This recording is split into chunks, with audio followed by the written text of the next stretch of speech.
श्रीलंका का महायंगन स्तूप। बौद्ध परंपराओं और श्रीलंकाई इतिहास के अनुसार बुद्ध की रीढ़ की हड्डी का अवशेष बैकबोन रिलिक श्रीलंका के महायंगन राजा महाविहार। श्रीलंका का महायंगन राजा महाविहार और वहां स्थित महायंगन स्तूप श्रीलंकाई बौद्ध इतिहास में एक अत्यंत पवित्र और ऐतिहासिक स्थान रखता है।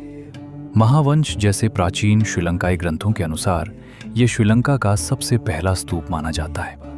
आपके द्वारा उल्लेखित बौद्ध परंपराओं और इतिहास के अनुसार इस स्तूप का विवरण इस प्रकार है। 1. बुद्ध की पहली श्रीलंका यात्रा।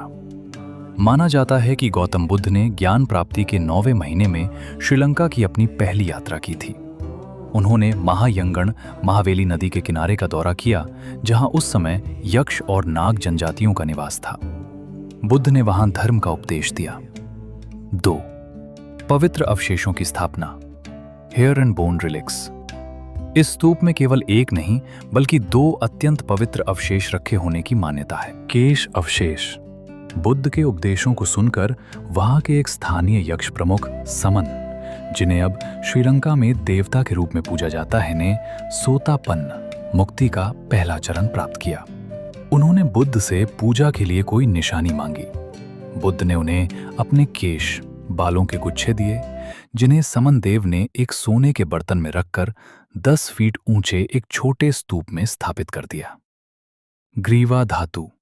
बुद्ध के महापरिनिर्वाण के बाद अरहंत शरभु बुद्ध की चिता से उनकी ग्रीवा धातु लेकर श्रीलंका आए।